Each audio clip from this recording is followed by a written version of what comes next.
this is why I think I struggle with consciousness being fundamental, because Okay. this idea of subjectivity being at its core. When you say consciousness is fundamental, are you making the claim that the universe has a subjective experience, that there is an experience of what it is like to be the universe? Well, I would say the universe. Now I have to be careful now. Um, I would say the universe consists of an infinite collection of subjective experiences. Whether that itself instantiate a subjective experience, I would be a bit careful. I mean, our subjective experience that we as humans have typically involves something like selves or time experience, something like that. And of course, there's a big discussion what is really at the core of our subjective experience. Um, Now, if you speak about any entity other than humans, um, this question is even a bit more difficult. And if you imply by saying, "Oh, the universe has a subjective experience attached to it," do you mean that the universe is something like a self, has a self attached to it? No, I And don't think there, I so. would say, probably not. Yeah, it can be completely detached from human subjective experience, right? I think most people would agree, or at least I think most neuroscientists would agree, that like a dog has subjective experience, a bat, Yes. as Thomas Nagel, has subjective experience, an ant maybe, a plant maybe, a bacteria maybe. Mm. Each have their own subjective experience, but there could be very little in common with those experiences. So do you think it's possible the universe has a subjective experience, but of course, it looks nothing like any subjective experience that we would ever experience ourselves or even understand? Oh, then I would say yes. I mean, that's a possibility. Very cool. I wouldn't Very, mind very that. So I, interesting. I, I only would object to this. You know, there's this objection to panpsychism, which is like this, this incredulous stare objection. What, you think that this little electron self exists or something like that? And I think a similar objection can be made if someone claims something like, "Oh, there's a subjective experience associated with the universe," and similar as the panpsychist really doesn't like this kind of anthropomorphizing of electrons. I don't like it if you do it Yes. with the universe. Yes.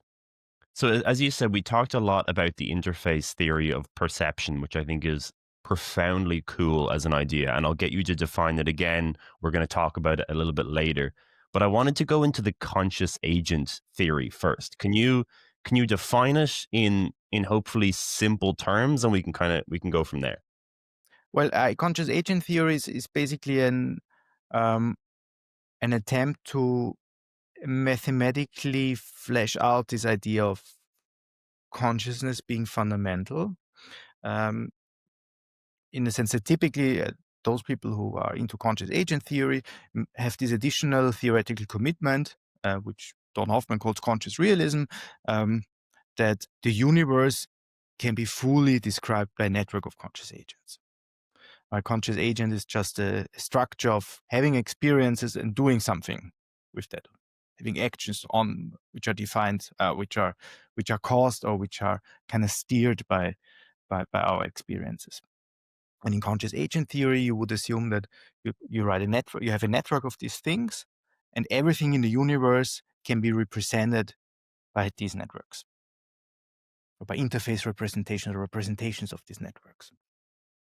And what is an agent in this framework? I presume, of course, humans are agents, but we're probably very high level agents.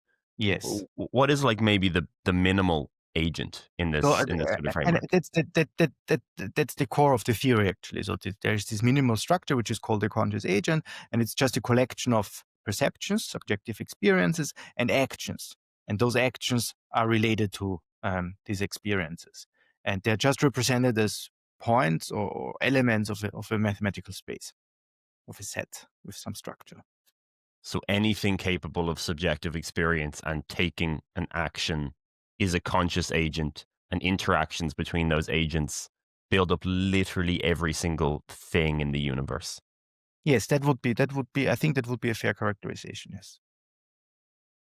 So what kind of claims can we make from that? Because that's such a strange idea. It's hard to even wrap your head around. You've spent a lot of time thinking about this kind of idea. Like, what are the implications of this? What claims can be drawn from this? What does that really mean?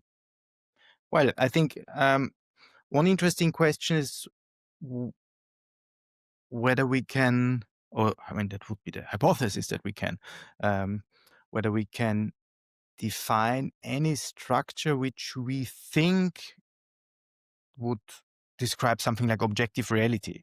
Objective meaning independent of consciousness, like space time, physical stuff, embodiment, or whatever you want to have, um, as a representation of these networks. That's the main idea. So it basically turns around this question. Normally, we would ask something like, okay, how can we represent consciousness as, I don't know, caused or identical to some neural processes? And then we write down an equation or a model of a neuron, and we would kind of describe it in terms of that. And the conscious agent theory basically turns around this whole question. So it doesn't make any claim about how this fundamental force interacts with our biological systems, imbues me with my subjective experience, imbues you. And to correct me if you think that the verbiage I'm using here isn't correct here. There's a fundamental force, and I don't even know if force is necessarily the correct word, but something fundamental. It's interacting with my biological wetware in some way, my cells, my metabolism, my brain, and then it gives me my subjective experience. And the same with you, and same with everyone else. Is that correct? That's where we get our sense of subjectivity from. I wouldn't say it gives you your subjective experience, but it mediates a certain, well, it mediates consciousness, and that results in the subjective experience that you have. Now, um, to what you said, I think that's a very nice kind of proposal that you have. But in order to cash that out in conscious agent theory, you would need to, how did you say um, the physical system that defines you, the body, the biological system, to kind of redefine that in terms of conscious agent theory. And then it would be an interaction within the theory. And that would give you a certain prediction. I think that's a very nice way of thinking about it. So I can give you an analogy, but I'm not sure whether it's very helpful. Because the analogy involves the history of philosophy. There was a famous philosopher, German philosopher called Leibniz, and Leibniz had this what he called the monadology. So he believed that the universe is a network of monads, basically, a collection of monads. Um, and one question in this framework that many people had is how to think about physical stuff, how to think about bodies specifically, human biological bodies. And I think somewhere he gave a very interesting answer. Um, it's a part of this network, monad network or conscious agent network in the analogy, um, that is represented by another part of the network. So what we call bodies would be just a specific way of representing a certain part of this network. And then you can study interactions between um, this part of the network and the whole rest of the network. And the proposal would then be that your subjective experience is given by, if you want to use that word, is given by these interactions between different subnetworks.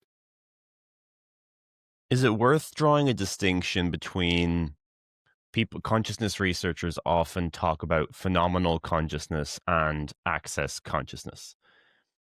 Would I be right in saying that access consciousness, which is sort of our cognitive processing, our Yeah. knowledge base, this sort of stuff, is that biologically rooted in your mind?